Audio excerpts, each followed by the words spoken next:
Ladies and gentlemen, welcome to another episode of Indians in Chicago, where we shine light on inspiring stories from our very own Indian community in the Windy City.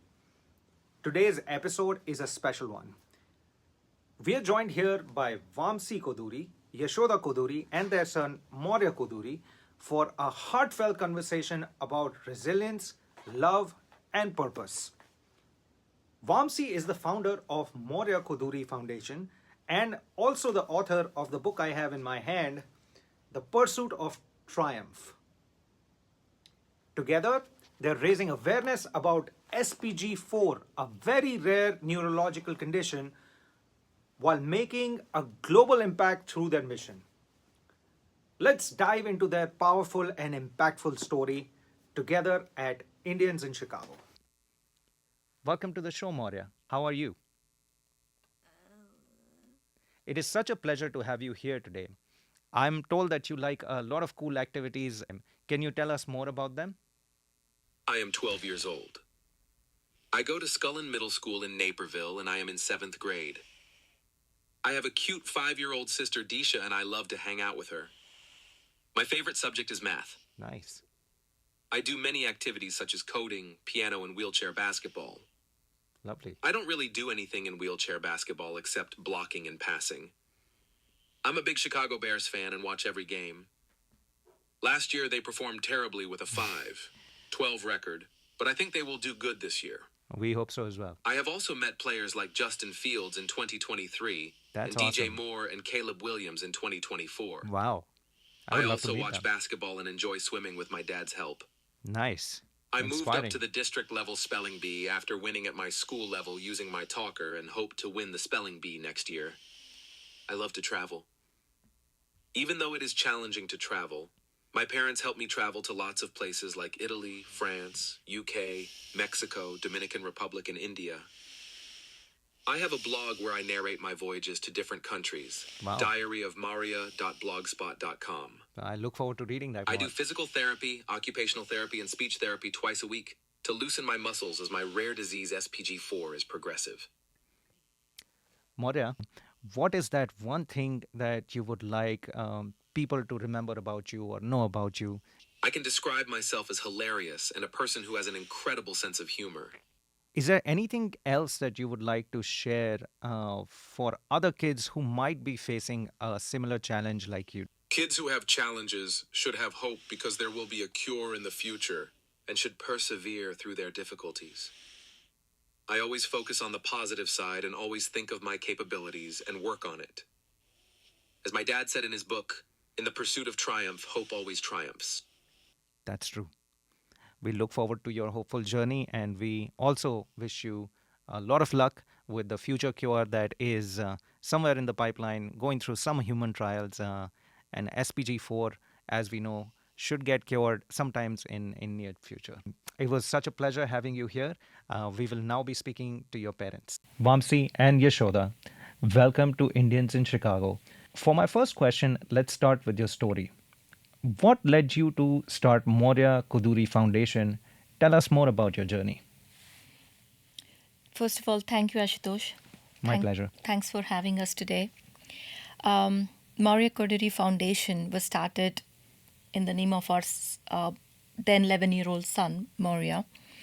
And our journey has been, had a lot of early setbacks since Moria was born, and the first 7 or 8 years of his life, we had a lot of ups and downs with huge emotional turmoils because of the way he kind of progressed with his rare disease.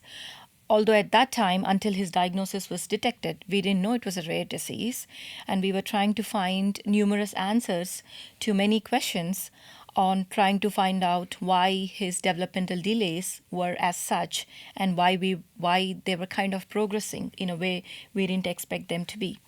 We knew that there was some kind of degeneration going on in his body, but we didn't have any answers. And once when we found out his diagnosis, I guess our thirst for the foundation probably started with the fact that we were deprived of any strength and hope during the process. And we thought maybe as founders, we could actually offer that hope to the rare disease community, especially a rare disease like this is not commonly forgotten. So we wanted to raise awareness and in the process also create funds, because we know there is promising research out there going on, happening outside in the world. And as part of Maurya Koduri Foundation, we are actually working with a lot of doctors from Boston Children's Hospital, from UMass, from Drexel University. That's interesting. And yeah, thank you. And we thought that maybe we could lay a platform to these children, not only for Moria, but also children who are suffering from SPG4. And our work could actually pave a way for, raising funds, plus, creating cure in the future. There is hope, but there is a lack of awareness. And that's exactly why we are here. Right. Thank you. Thank you so much for educating us about that. What year was Maurya Koduri Foundation established in? It was 2023 of October. And I heard the mayor of Naperville inaugurated it. Yes. First of all, I would like to take this opportunity to thank you profusely, Ashutosh, for inviting us here. We need this. We need the stage to spread awareness. That's exactly why we founded Maurya Koduri Foundation. Yes, it is for our son, but it is just not for our son. There are 136 patients, subjects, children mainly, who are diagnosed with this ultra-rare disease, SPG4, out of 76 patients are de novo, which means, as the name says, is hereditary spastic paraplegia, which means it's heredited classically from their parents. But in the case of de novo, in the case of Moria and other 76 children, it is not heredited from either parent, and that is why it is de novo. It's a random genetic mutation. However, the work that we are doing, the awareness that we're creating, the funding that we're, opportunities that we're utilizing is for all variants of SPG4, whether it's de novo or not. And coming back to your question, sorry for the long story, but I just wanted to cover the full picture here.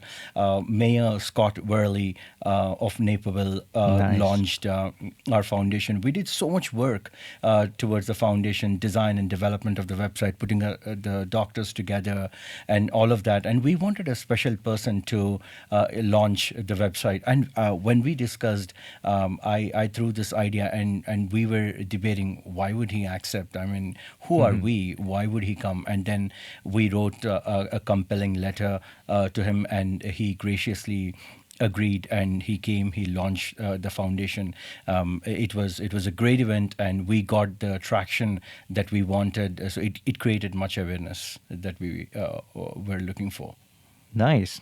That must have been a lot of planning out there, and when planning results in execution, it definitely makes everyone around very cheerful. You also wrote the book that I have in my hand, The Pursuit of Triumph. Can you tell us more about this? This must be a very emotional journey from being Maurya's parent to being an author, how you've penned down your thoughts. Can you throw some more light on that? Certainly. So in the midst of all of the turmoil that my wife just explained, I was going through a rough patch as well in 2020. I was down with a rare tumor called as acoustic neuroma. It's benign. And then as a creative person, I wanted to channelize my thoughts.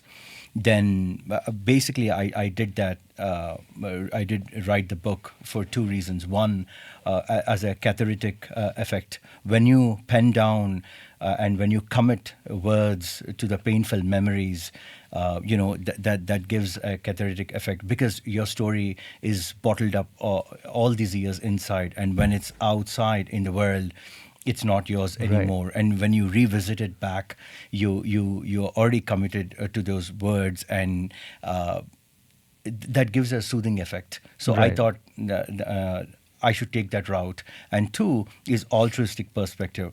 If I can write my story, if I can tell about my son to the world, about our struggles and challenges through this ultra rare disease, it creates a platform. It paves a way and maybe chimes a bell for to at least one person sitting on the other side of the world, and give some insights from my experiences, from my life experiences, and from the rare disease experiences. So it gives them hope. It gives them some light.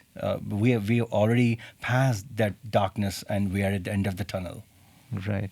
Yeah, that's what I love about books. Someone's experience of what they're dealing with in their lifetime can be summed up very easily in few pages and gives a lot of takeaway for someone who's reading. So everyone, The Pursuit of Triumph is available on Audible, and you can get it on Amazon as well. So if you get a chance, please either download your copy or order it on Amazon. Tell us something more about the book, Vamsi. For someone who's reading your book, what is the biggest takeaway that they will have once they order the book or they get the book? What is their biggest takeaway from it?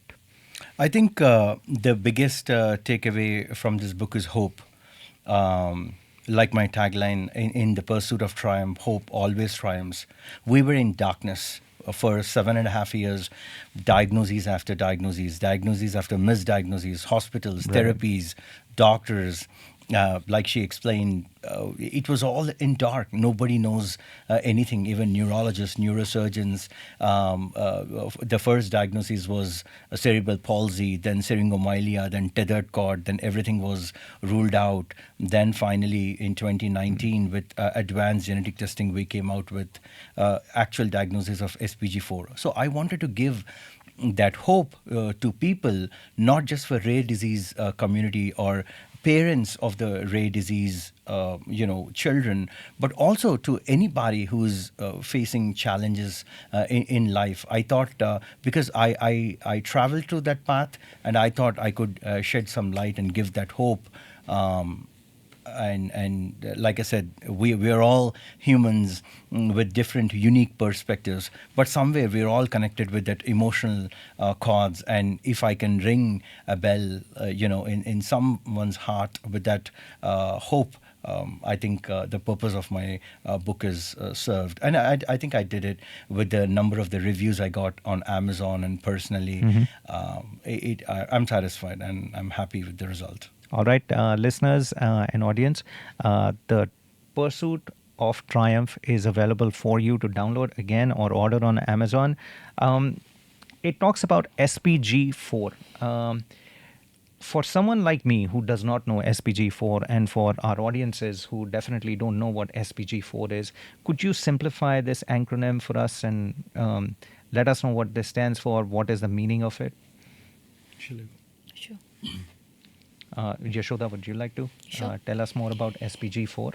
Sure. So SPG4 is one of the subtype of hereditary spastic paraplegia. It's called HSP, SPG4.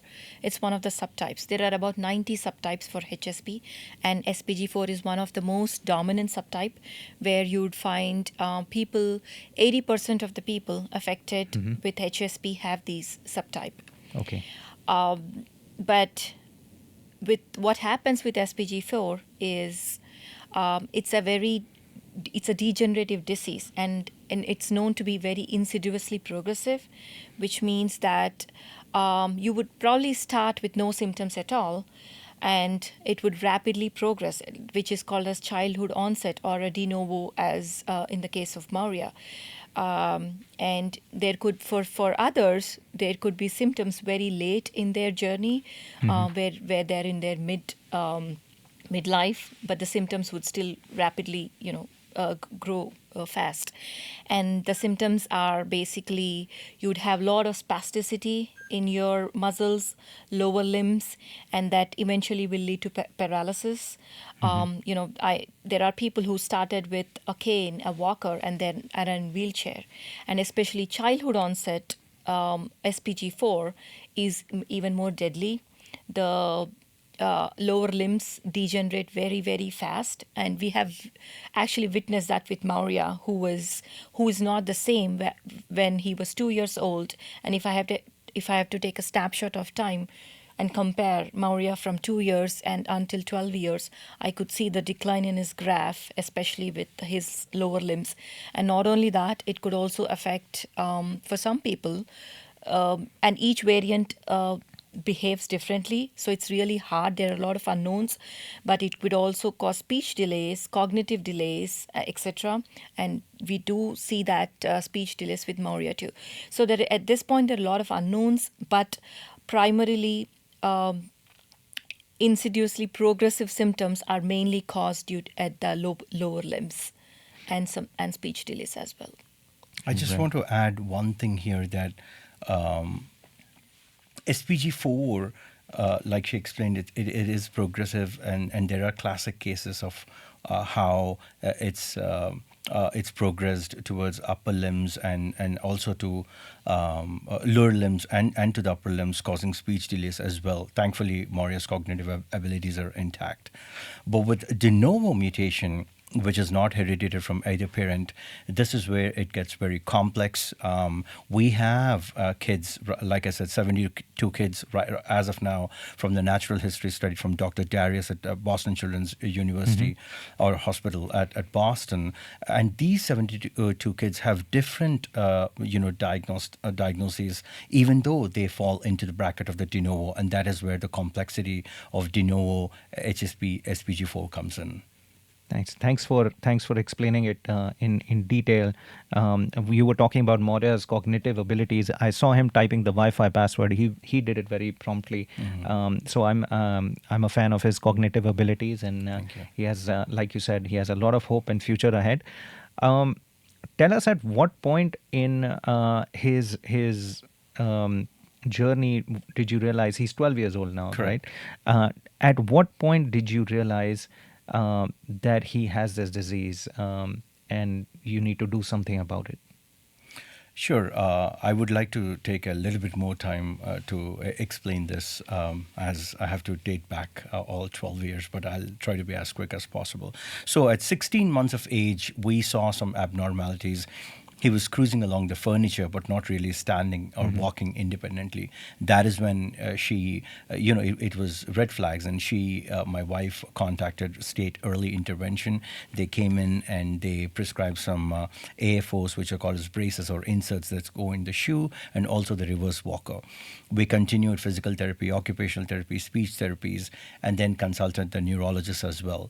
They recommended brain MRI, and brain MRI was absolutely perfect. Nothing. So we continued the therapies. And then we questioned the doctors, if brain MRI is normal, why not spine MRI because of central nervous system? And then they said yes. And then when we did a spine MRI, we found two small syrinxes, which are called as water bubbles. And then we monitored those with University of Chicago, and they were punctured, and which is a surgery in 2017. And now the spine is crystal clear. However, the main walking or the standing issue is not addressed, which means at that point, syringomyelia diagnosis was a misdiagnosis. And before that, the original diagnosis was cerebral palsy, which was also a misdiagnosis. And then we went to Gillette Children's Hospital. There, they diagnosed as a tethered cord, which was also a misdiagnosis. So at this point, we have the basic genetic testing, which was negative. So then there was no recommendation for advanced genetic testing. So because all of these are failing or have negative results, the mystery continued. And only in 2019, when advanced genetic testing was prescribed, we did it gladly. And that's when the actual diagnosis of SPG4 came in. Then we both were tested. We were negative. And then he fell into the bracket of de novo SPG4. So it took a good 7.5 years of all of these cycles, diagnosis and misdiagnosis, until we arrived at the correct diagnosis. And since then, our fight is on. Must have been a very difficult phase for you. Not knowing what exactly is wrong can be very painful and a terrible experience.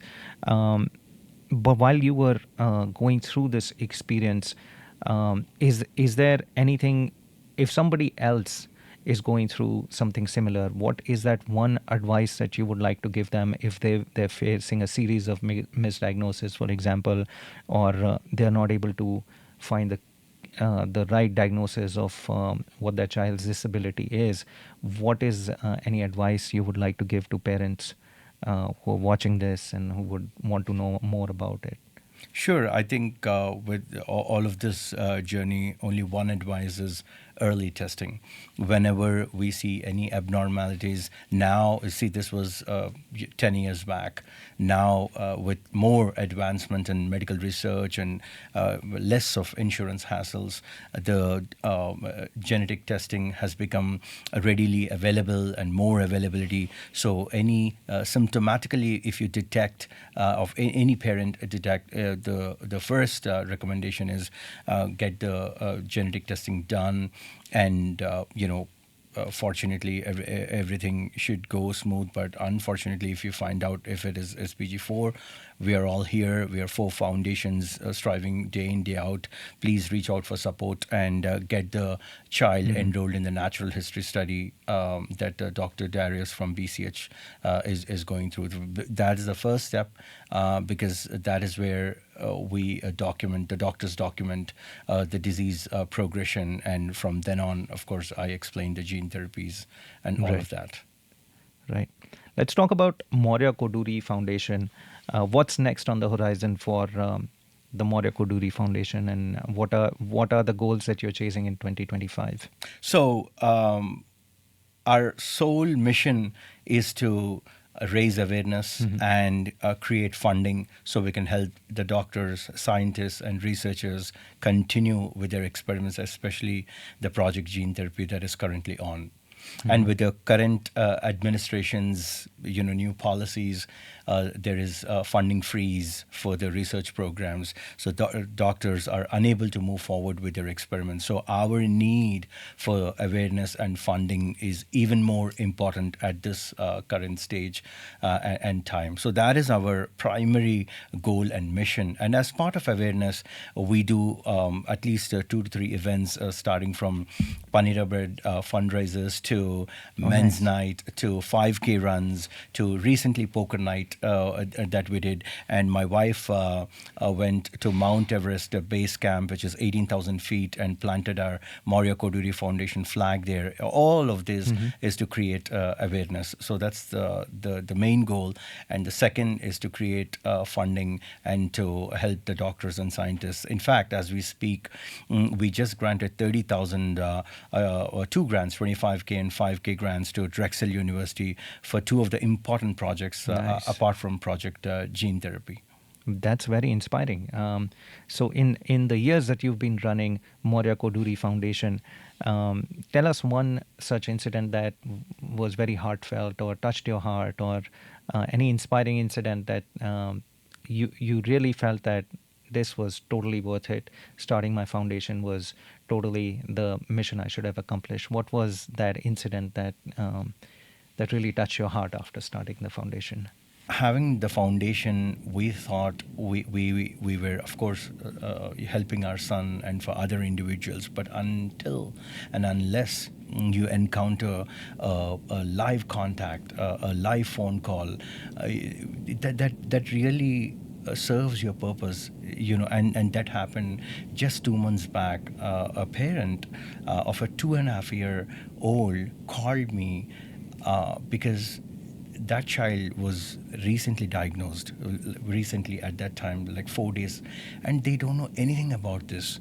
No, Right. because this is so ultra rare. Yeah. Anything, if you find, that's only on these websites, like 4 foundations, including Maurya Koduri Foundation.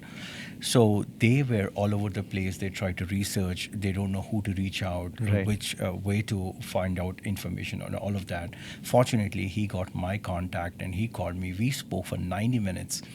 I explained all what needs to be done, like I explained you, the next Right. steps. That is fulfilling for me. That is fulfilling for the foundation. There is a ray of that. For that, at the end of that 90 minutes, that parent had hope. Okay, there are people. There is hope. There is research going on. There are foundations. There are people working for awareness. There are people who are raising funds and assemble doctors to help them continue their research. Right. What more do we need? Our son is being helped. Also, there are other children.